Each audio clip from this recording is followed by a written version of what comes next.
Thanks for joining me, everyone. My name is Ron Levine from Mindfulness and Blue Jeans, and I've been practicing mindfulness and insight meditation for 25 years. This is my 25th year now that it's 2023.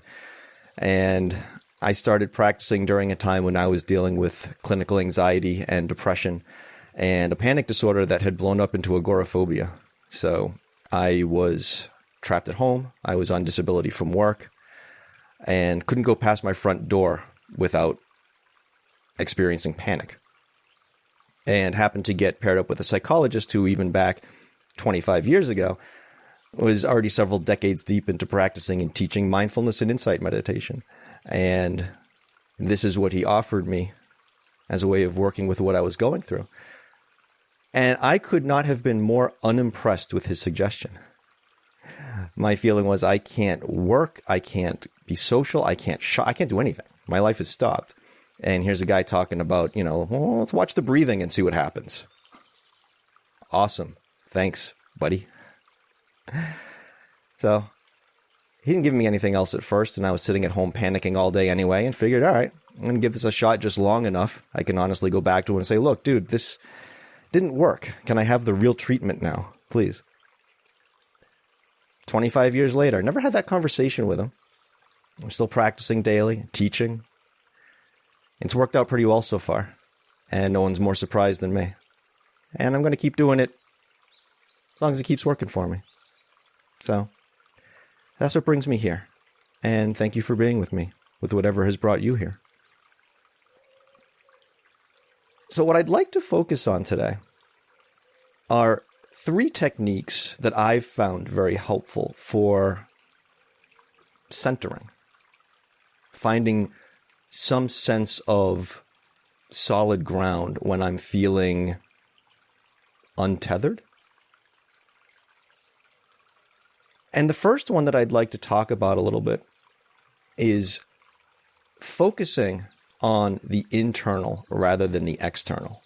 Now, this may sound a little obvious given that we're here talking about mindfulness, insight, meditation, and so forth. Well, obviously we're directing our attention inward, right? Not necessarily. Not necessarily. Not all of our attention is being directed inward as part of this practice. But even when it is, there are many different ways of doing so. And I'm talking about a very particular one today. Sending our attention, focusing our energy inwardly so that we notice our role in the process of determining our experience. Let me explain what I mean by this. It was a real shift for me in my practice when I noticed and realized that discomfort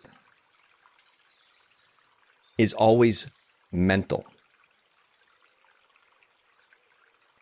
Sounds a little strange. Like, what are you talking about? I feel physical pain. Of course.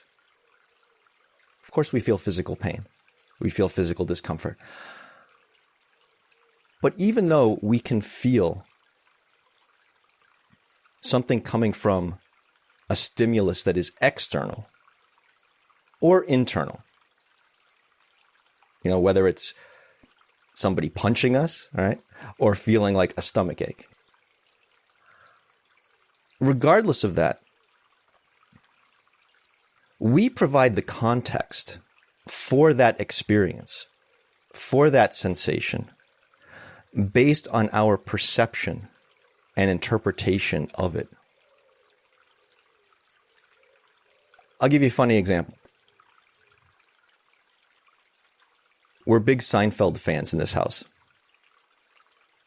There's this episode where George and Elaine are going to get massages. And, they're looking forward to it like anyone looks forward to a massage. And they arrive at the place and they're, in the waiting area. And then George finds out that his massage therapist is going to be a man. Oh, he's not particularly comfortable with this. And he starts complaining. And Elaine's like, what's wrong? And George is like, well, he's going to be touching me. And she's like, yeah, and he's like, what if it feels good? What if it feels good? She's like, it's supposed to feel good. That's why they went there, right? It's supposed to feel good. But now suddenly he doesn't want it to feel good. Same experience, same sensation, right? Same experience in terms of the sensation. But now, all of a sudden, where he wanted it to just feel good at a physical level, now he's only going to feel good at a psychological level if it doesn't feel good at a physical level. There's an entirely new context around the same outer experience, determining whether this is pleasant or unpleasant. This is what I'm talking about today when I talk about turning the focus inward. How are we framing what we might consider to be, say, an objective experience, such that we are causing ourselves stress and suffering because we're taking whatever it is and turning it into something based on our perception and interpretation of it. I remember there was a day years ago, because I've been doing yoga for a number of years, and sometimes when I go to yoga class, I'll show up early and I'll sit for a while. And I was doing that one day a number of years ago, and they happened to have as they often do in the yoga studios, they had the radio on and it's playing over the loudspeaker system, whatever. And it was unusually loud on this day. I was like, all right, whatever. And I went and I sat down. I'm the only one in there, and the music's just playing very loud. At one point, as it's getting close for class to start, and the teacher comes in to start getting the room ready, he comes in. We knew each other well at this point. And he comes in and he sees me sitting and doing my seated meditation. And he comes in and he apologizes. Like, oh, Ron, I'm so sorry. I didn't realize the radio was so loud. How are you sitting here in spite of it? I said to him, I'm not sitting here in spite of it. I'm sitting here with it. It's not that I found it particularly pleasant, but I wasn't turning it into something more than it was. There's this great quote from Larry Rosenberg, who runs the Cambridge Insight Meditation Center. He says, even a bad situation is a good situation. Meaning, when there's something unpleasant coming up, well, we have an opportunity to work with it. And in the long run, in my experience, that's pretty damn rewarding. That's what my entire recovery has been based upon is, oh, here's something uncomfortable. How do I skillfully work with this? And all of a sudden, it becomes a positive. It's still the same outer experience, if you will, but how I'm working with it, how I'm perceiving it and interpreting it, that's changed. If you think about it, most things that we are now comfortable with at some point made us feel untethered, uncomfortable. Being born, right? Being born's our first traumatic experience, isn't it? We get pulled out and spanked, for frick's sake. I mean, learning how to walk, learning how to ride a bike, learning how to drive, learning a new job, any kind of new skill, right? All of these things, we feel very off balance. But what changes? Do the things change? No. Our relationship to them changes. Our skill in working with them changes. So where is the comfort and discomfort really coming from? Well, it's psychological. So this is what I mean when I say that all discomfort ultimately is mental. it requires this perception and this interpretation. And a lot of what we're doing in this practice is observing the process of that playing out. Instead of getting caught up in the content of the storylines that we're generating about whatever the experience is, we turn our attention to the process of how we are perceiving and interpreting them, because that's what's resulting in us writing those storylines in the first place. Ultimately, in an attempt to try to feel less discomfort, more safety. But is that really working? Is it necessary? That's what we want to inquire. Because we can cause ourselves all kind of stress and suffering in that process and never realize, hang on, maybe it's not necessary. Maybe it's not working. Maybe it's making things worse. Usually what I end up finding. At best, it's a waste of energy, and at worst, it's perpetuating negative cycles. So, speaking of negative cycles, that brings me to the second part I want to talk about, which is shifting our attention from the mental experience to the physical experience. Okay? So we've just been talking about observing the mental experience, but we can also move away from that and bring our attention to our physical, felt experience. So this helps in a lot of ways. I'll just mention a couple of them. For one thing, it helps to break that mind-body cycle.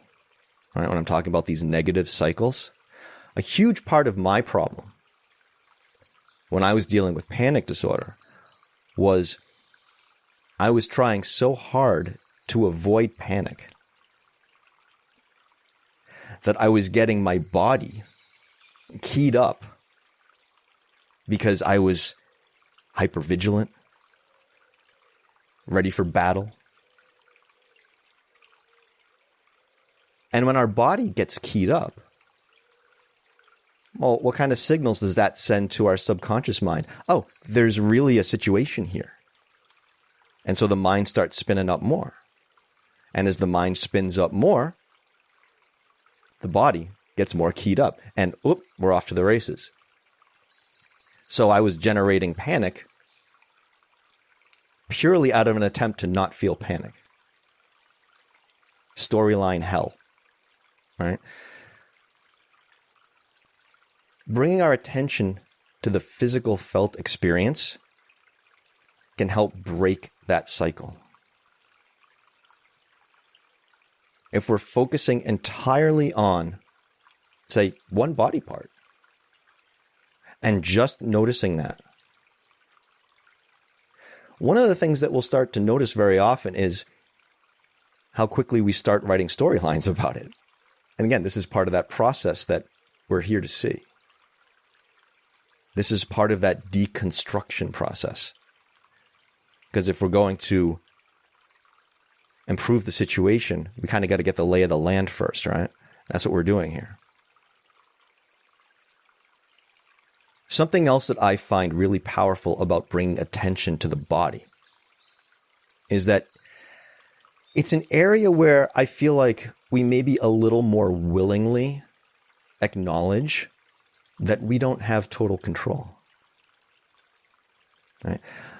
We like to think that we have control over our minds, which is an interesting thing to say in the first place, right? We think we have control over this thing that thinks. And even when we kind of know we maybe don't, it doesn't really stop us from trying to exert a lot of control. And I'm not saying that we also don't try to exert a lot of control over our bodies, like I was just talking about with the hypervigilance and so forth.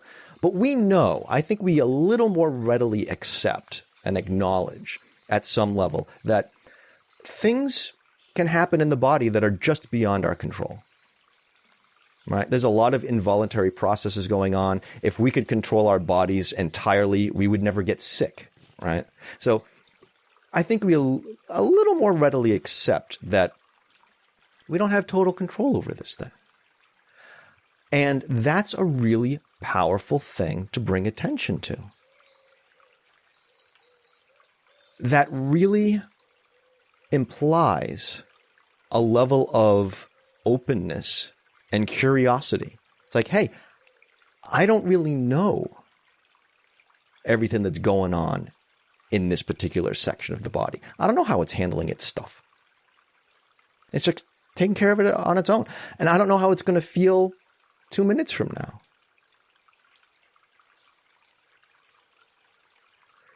That kind of don't know mind, that willingness to acknowledge, oh, hey, there's some uncertainty here. And that's a lot of what we're always running from is uncertainty. But we're never going to outrun uncertainty. So this is a way that we can dip a toe in the water and say, oh, well, wait a minute. I can check this out. Just check this out. And that's a way that we can start to build our skill of working with some openness. And have that nice side benefit of maybe breaking that mind-body cycle a little bit. You know, I think it was last time I gave an example of a number of years ago, I was having some kind of weird stomach issue for the better part of a week. And I remember going to my teacher at the time and saying, this is starting to kick up anxiety because historically when I experience anxiety, one of the first physical symptoms is upset stomach. And after several days of this, I remember saying to my teacher, I was just like, I would feel so much better about this situation if some omniscient being came to me and said, you know, this was like, say, on a Thursday, an omniscient being came to me and said, I understand your stomach is in pain right now, but it's going to be fine after next Tuesday. That would change the whole experience for me. Oh, really? Oh, okay. I can deal with this till Tuesday if it's just going to stop. Okay. But what's changed there? Not the felt sensation. Again, like I was talking about in part 1 here, that perception, that interpretation, that context. Because what am I doing with this stomach ache? Am I just feeling something? No, I'm thinking, well, is this going to get worse? And why is it still here? And what is it really coming from? Am I really sick? Is this ever going to end? And storyline hell. All right. That's what we want to notice. And when we bring our attention to the felt sense, and we're solely trying to keep our attention on the felt sense, well, we're going to notice the things that try to pull us away from that. And what is that typically? These storylines. And again, that's the process that we want to catch and see, okay, here's what I'm doing.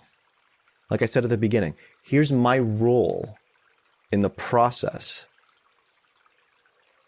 of shaping my experience.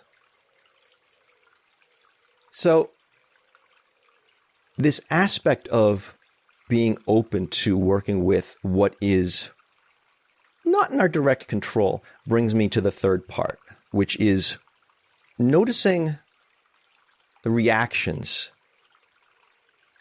and bringing our attention to responses. The way that I delineate reaction and response, reaction, we don't have a choice about. That comes up automatically. Something happens and there's a reaction. Response. That's when we've had a moment to catch ourselves, and then we make a decision what we're going to do, whether it's an outward action, whether it's something we say, or just a thought pattern. Similar to the physical aspect, we can notice this phenomenon that is here, but that we don't have direct control over: our reactions. But we can control our response. And I have found again and again and again that one of the most profound and powerful responses is just watching the reaction. Because what do we usually do when we have a reaction? Well, we react to the reaction. And then we react to the reaction to the reaction. And we get this literally a chain reaction. All right. And again, this is another cycle. It's like a mind-body cycle. And of course, our minds and bodies are both involved in this reaction cycle, right? This all ties together. It all ties together. So sometimes the best response is to simply watch the reaction.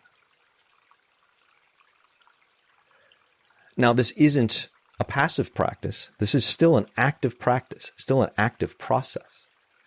Because we're not just watching the reactions, but we're observing what the reactions are, observing what our reactions to the reactions are. And even as we are engaging in the response of observing the reactions, we're even going to have reactions to that response as we're carrying it out, right? If we're noticing something, especially like think of anger. I mean, anger is a great example. We have an angry reaction. And if we just observe that, we're going to have reactions to just observing it. Usually, well, I don't want to just fucking observe this. I want to go beat the shit out of that guy, right? We're going to have a strong reaction to the response of just observing reactions sometimes. Usually the reactions we need to just observe the most. That's what makes this so challenging. This is why we have to sometimes start small and build up our skills at doing this. Well, we can observe not just the reactions, but how our response of observing the reactions is going. Okay, well, when I observe the reaction in this particular way, well, this doesn't work very well. I'll give you a classic example of my own. It incorporates the physical part. Some of you have heard this one before. A number of years ago, I was driving to work one morning and got cut off on the road. Shocking, I know, a Massachusetts driver cut somebody off. And on this particular morning, like, I got pissed, but also caught myself and said, you know what, I'm just going to watch this. And at this point in my practice, I just happened to have been working very much on the physical aspect. And so I came to the body. Came entirely to the body and saw a hell of a reaction, like this incredible heat building up within me, accelerated heart rate, the whole thing, and just watched the thing. The kind of thing where if it had just come up without any external sort of stimulus or something, I'd have driven straight to the hospital. I was just like, the hell, right? I would have thought I was having a heart attack or something. Really powerful visceral reaction. And I just watched it. And after about 45 seconds or so, it just dissipated, went away, went about the rest of my day. Several hours later, I remembered the incident and was like, oh, wow.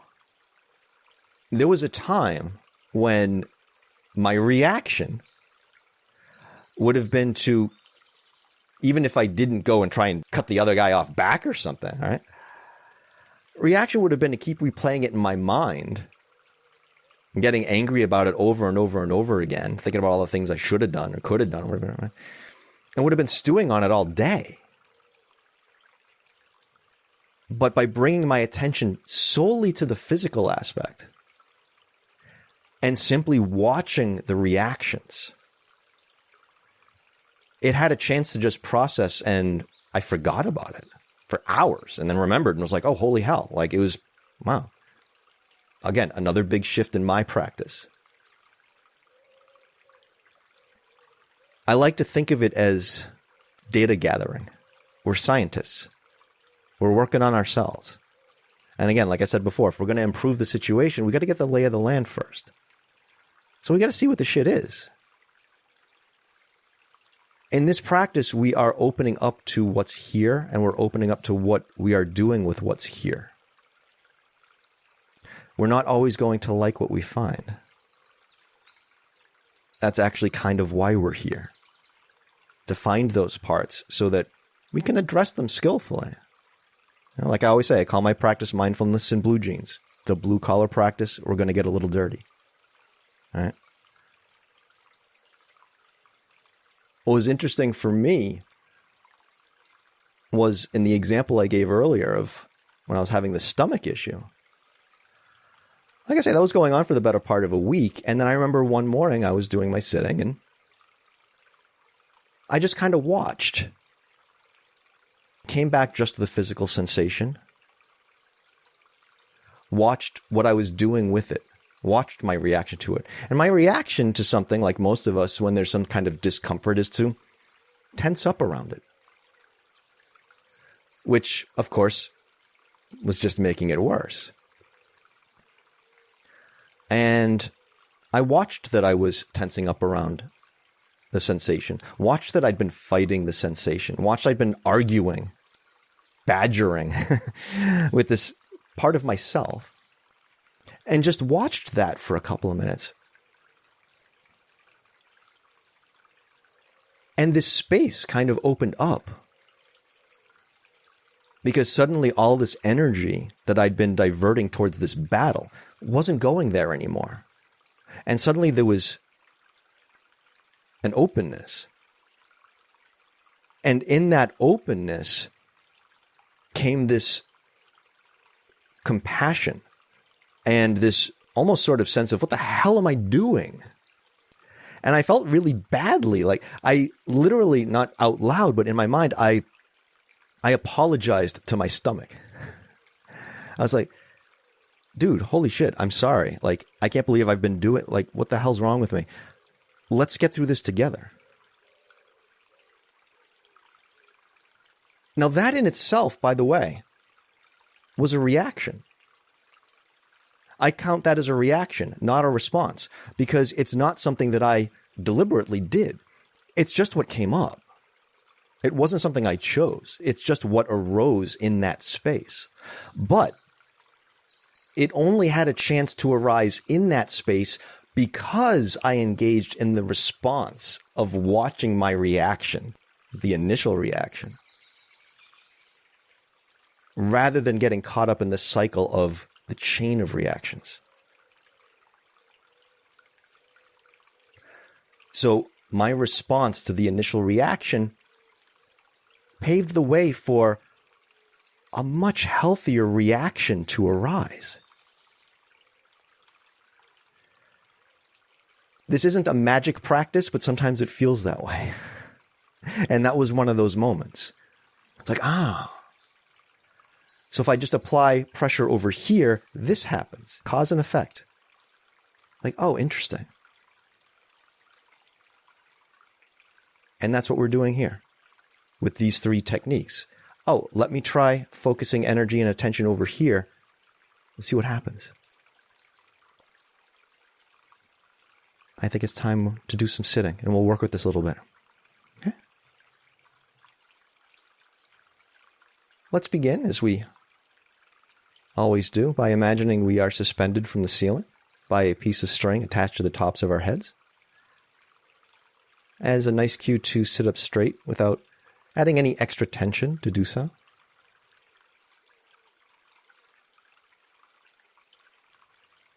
If we have brought any tension with us here today,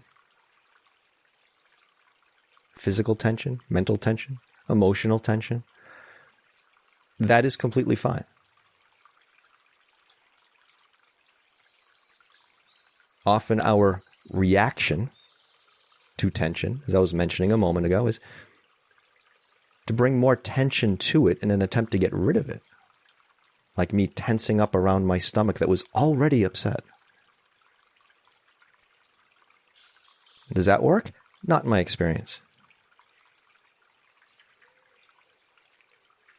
If there is some tension here, we can notice that there's tension here. We can notice our reaction to tension perhaps being here. And just leave it at that. We can let the tension be. We can let the reaction be. That's a response that we can choose. Easier said than done. But again, this is one of the skills that we are building in this practice. It gets easier. In time, in my experience, it actually becomes our default. It takes a while to get there sometimes, but it's worth it. Well worth it. So notice what you've brought with you today. There's some tension, a lack of tension. It's less about what we've got here and more about just seeing what it is. Again, get the lay of the land for a minute.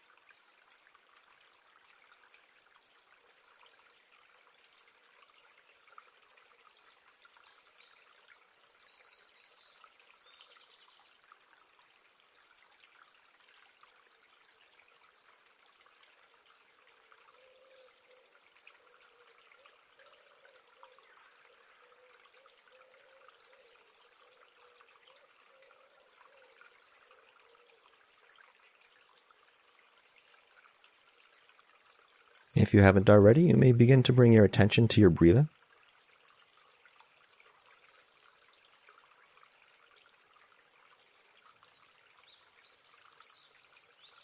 And this in itself is an area where we can use all three techniques I was talking about today. We can notice whether the breathing feels pleasant or unpleasant, and to what degree we are determining that based on our perception or interpretation of it.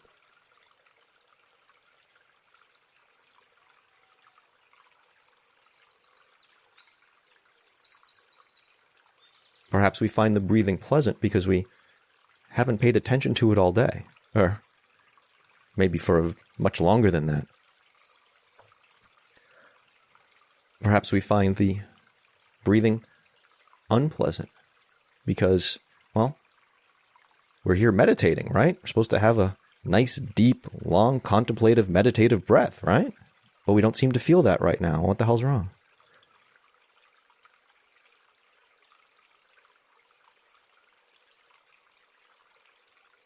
Well, we don't have to have a special kind of breathing for this practice. Our meditative breath is the breath that is here while we are meditating.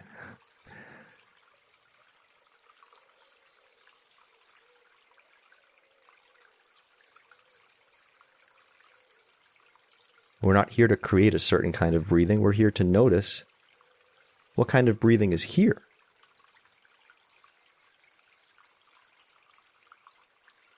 And to notice those processes of what kind of experience we're generating based on our perception of how the breathing is, perhaps in comparison to a perception of how we think it needs to be.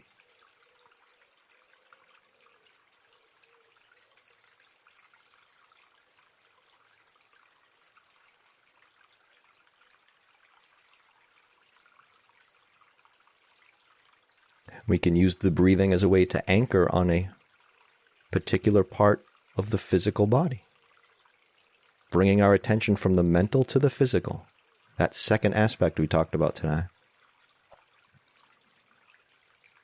Watching the breathing is a great way to do it.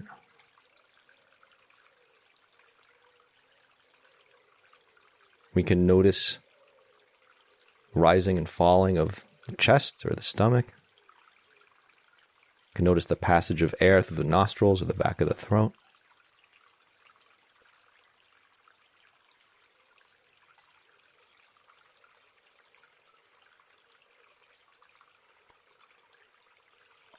You can feel the energy of the breathing going through every part of the body. I mean, it's touching every cell in the body. Has to, right? Even if we can't feel all of them individually. You can focus on one part of the body, the whole body.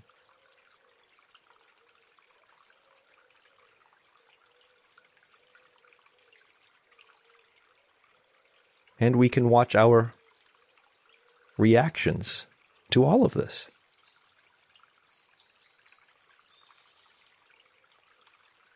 and use the response of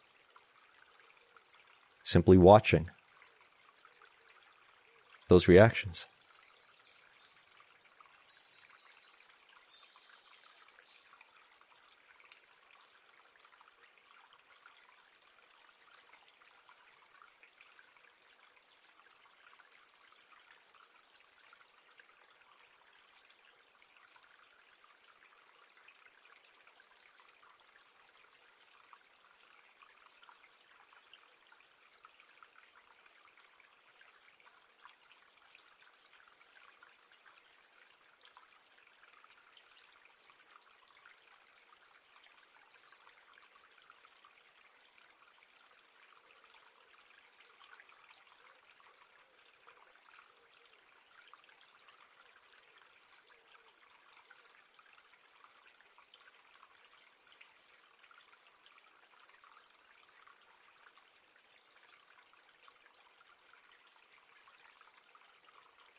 The 3 techniques that I offered today of focusing on our internal perceptions and interpretations, focusing on the physical body, focusing on our responses to reactions.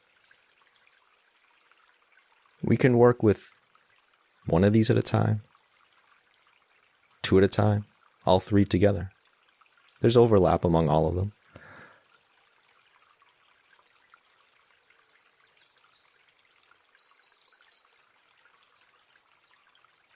It's kind of like if you have 3 planks of wood that are all leaning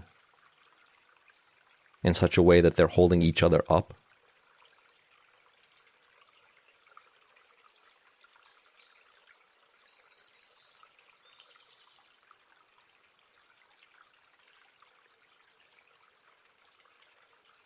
But we can take just 1.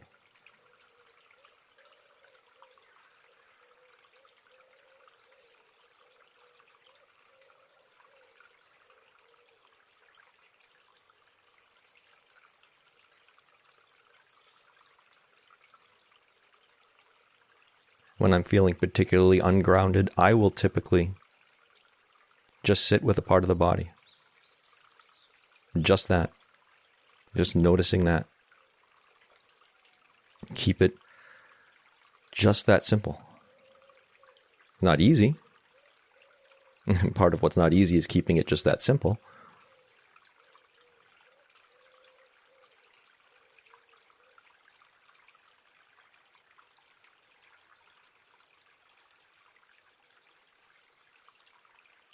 But why isn't it easy? It's not easy because the mind keeps throwing stuff out at us.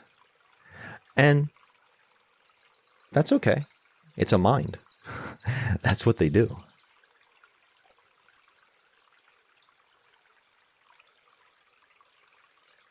But what is our response to that?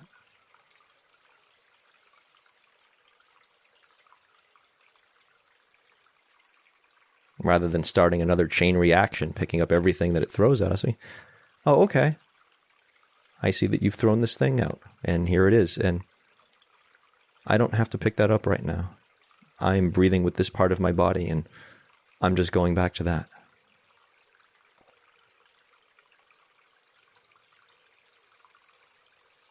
And we just do that again and again.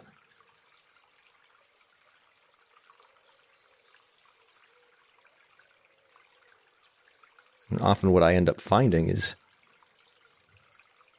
the ungrounded feeling, ironically, is actually coming from me picking up all the things that the mind is throwing at me. And I'm usually doing that, even more ironically, in an attempt to stop feeling ungrounded.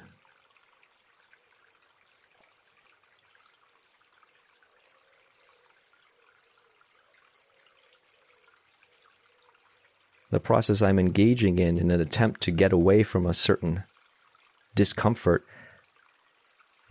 so often turns out to be the one causing it.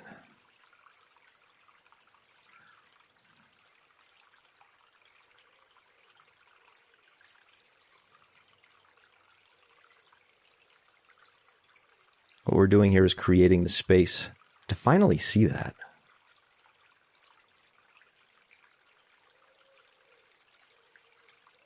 And like I say, it's not a magic practice, but it seems that way sometimes. And just sitting with the breathing, keeping it so incredibly simple, that's what creates the space for these things to arise. This is how we set the conditions for insight, clear seeing.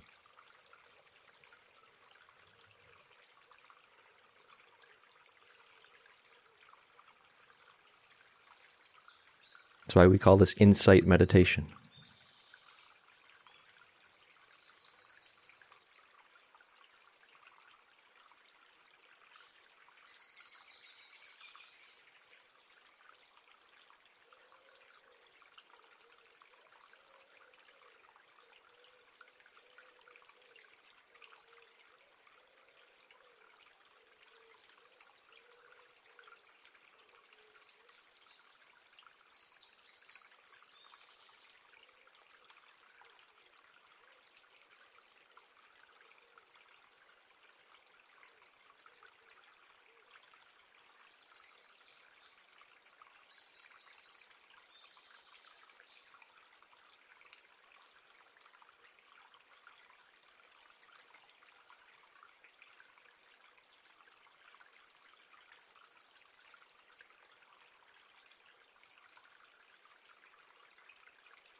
If your mind has wandered, you've gone off on some chain reaction, just bring it back.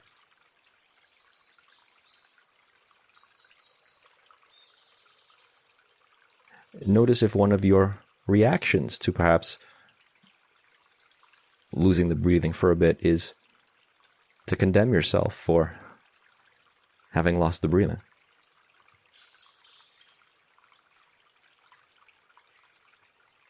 Just notice if that's something that's here. That's, again, a reaction out of your control. It's not a problem if it comes up. In my experience, the problem is not seeing that it's come up. So,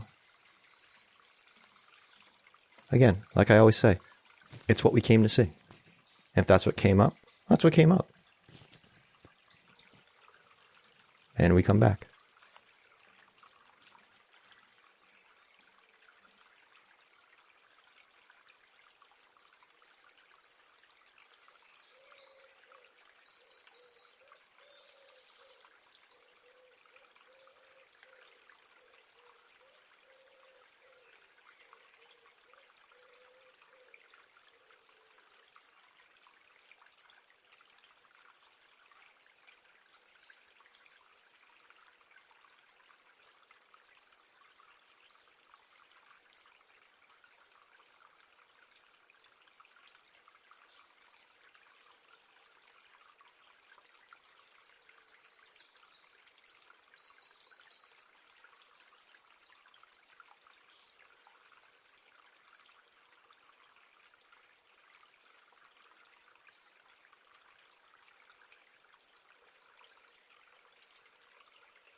In time, you may come to notice, if you haven't already, the circular nature of these processes.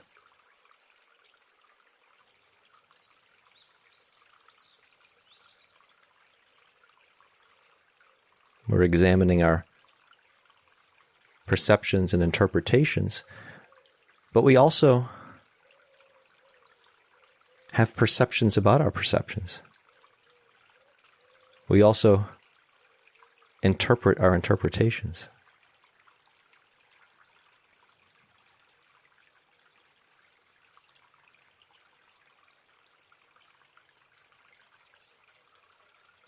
This is when we really start to see the extent to which our experience is so driven by the mind.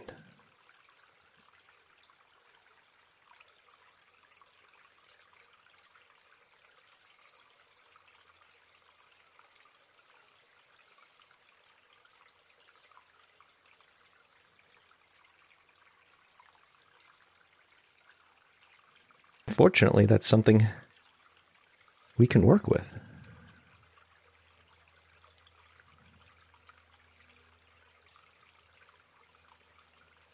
That's why we're here.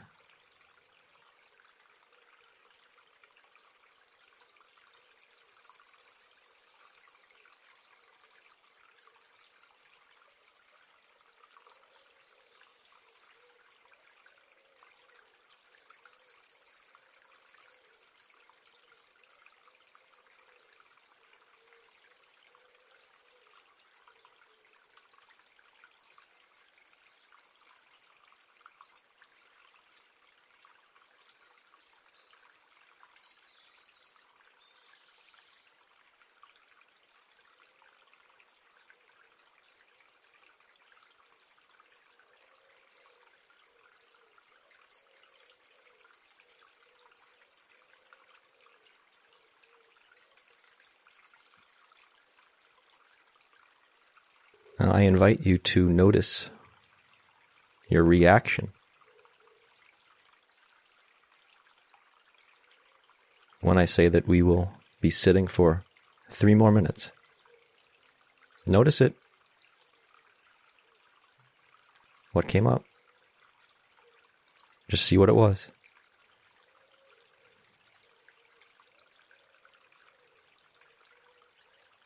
Just see what it was. See if there was a reaction to the reaction. See if you felt it somewhere in the body. See if your breathing changed. Maybe there was no discernible reaction. Again, doesn't matter what it was. What matters is that we're seeing it. Data gathering. Lay of the land.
I'll close today's sitting with a short passage from Thanissaro Bhikkhu, an American monk that I study and quote quite often.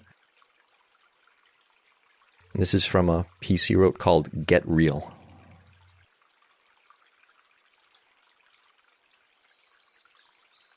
So learn to be open and honest about the role you're playing in this moment. That way the meditation leads to greater and greater sensitivity into precisely this, what you're doing right now. And into the fact that if you were really observant, you'd be a lot more sensitive in shaping your experience. There'd be a lot less suffering. In fact, you could ultimately get to the point where you put no suffering into your experience at all. That's how far the skill can go. It requires that you be true in your observation, both admitting what you're doing to yourself and admitting the results that come.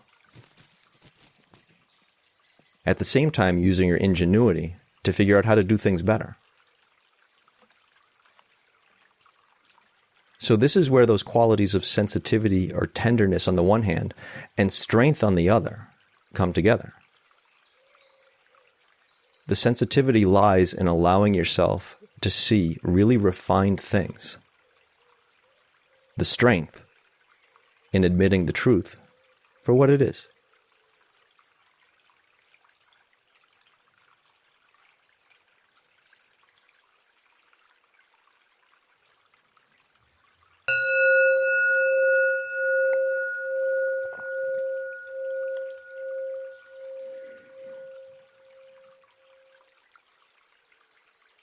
Thank you, everyone. I'm going to throw a few links into the chat, and then we'll get to some Q&A and discussion. These free sessions are supported by a limited number of one-on-one sessions I do with folks who are interested in exploring more about how these practices can help with things going on in daily living. And I have my website and my sessions page in there. You can also go to my site if you'd like to sign up on my mindful mailings list. I send out a message. I mean to send out a message once a month. I send out a message maybe once every 3 months. So you won't get a lot of email from me, but it is a good way to keep up on things that are coming up. So you're welcome to sign up for that. I have my streaming sites on there, my YouTube page for Mindfulness in Blue Jeans, as well as a Patreon page. Some folks have asked how they can help support these sessions directly. Patreon's a great way to do that. And I also have my Venmo in there, as some people have asked for that. I'm also leading a new round of study groups and have the next round coming up in February. It's pretty much full at this point, but you never know if there might be a drop somewhere. So you're welcome to send me an email if you have any other questions or would like to inquire about the study groups. Of course, there will be more rounds coming up later in the year, so that's something that will always be available. I think that is all I've got. So we get to my favorite part of this now, which is hearing from you folks. Do I need to raise my hand? Jump right in. Okay. All right.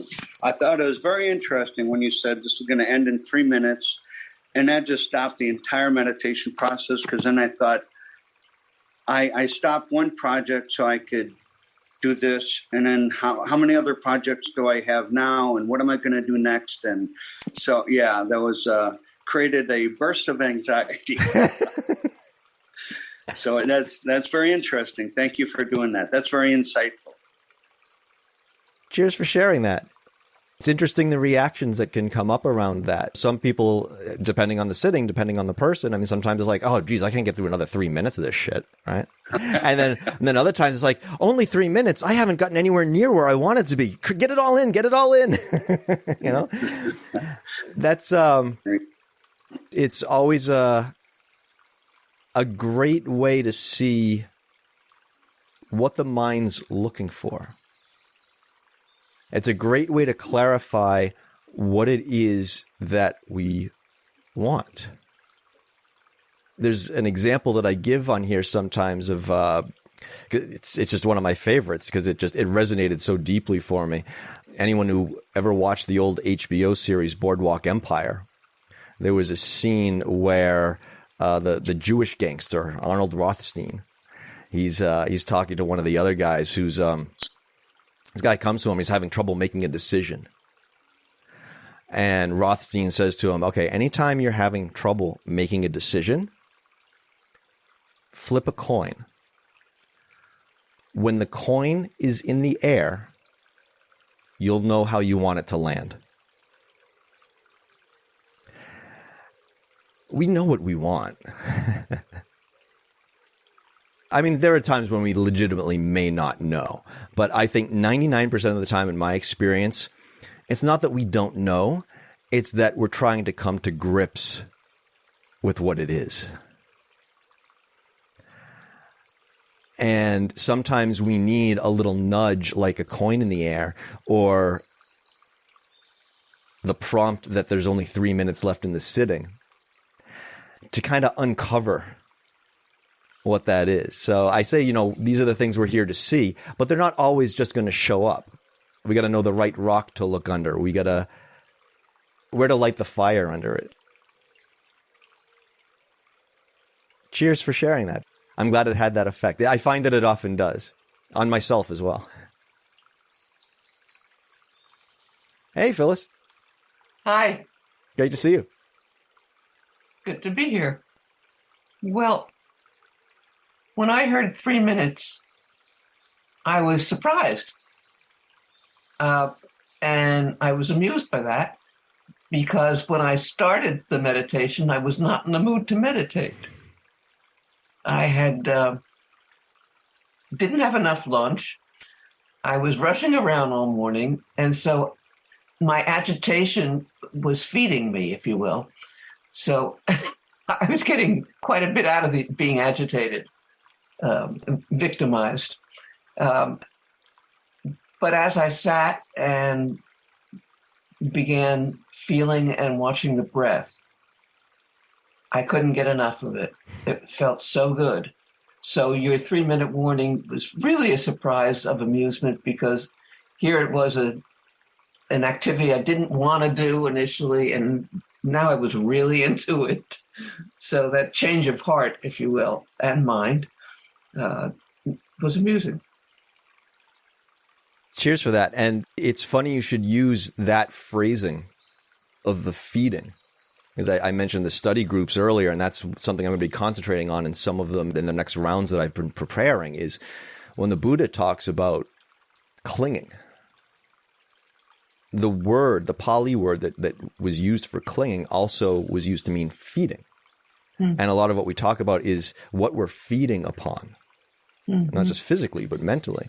And if we're feeding on empty calories, like agitation, they seem to kind of keep us going for a while, but we have to keep consuming them over and over and over because they're not sustainable.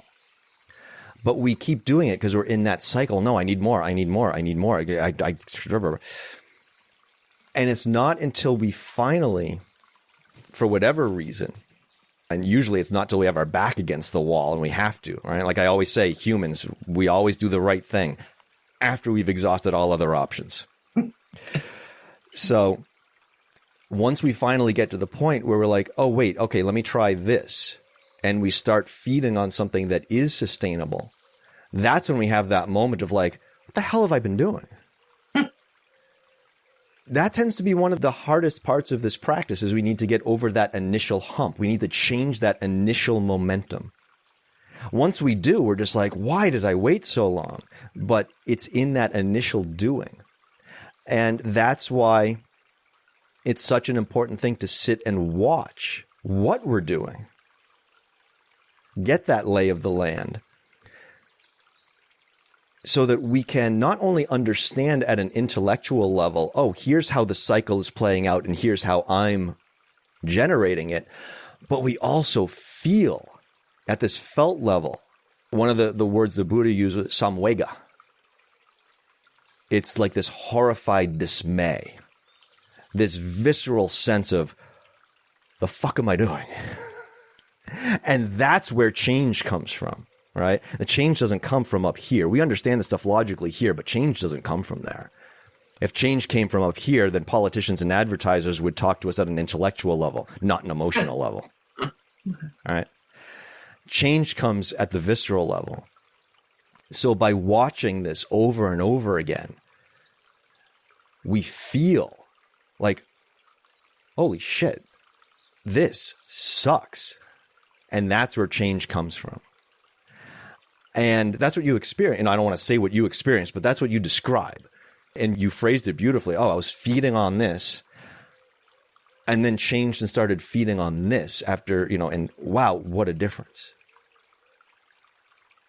It was a relief. Yes. It's a relief. Again, when the Buddha talks about nirvana, the translation for that, it's not like heaven, it's release. It's a release from stress and suffering that we're causing ourselves. That's exactly what you experienced. Mm-hmm. You experienced a release from the stress that you were causing yourself. Yep. And that's awesome. Well, thank you. Thank you for sharing that. Cheers. Yes, thank you, Phyllis. I appreciated that little back and forth between you and Ron. This is Scott. I don't have a heck of a lot to say other than I found that sitting quite relaxing. And Ron, I thank you. Time well spent. Cheers, Scott. Good to see you, my friend. Glad you could join us. Thank you. Thank you. Hey, Phyllis. Another? Yeah, question for you. Sure. What makes this part of your presentation your favorite part? That's a great question. There are a couple of things, really. One is the more I talk to people, whether it's in relation to this practice or anything, the more I find again and again, not only do we have so much in common in terms of our experiences, which is not to say we all experience things in the same way, but we have so much in common in terms of our experiences, including the experience of thinking we're the only ones. And I not only enjoy connecting with people personally because there's that part of me that myself, feels good. Oh, I'm not the only one.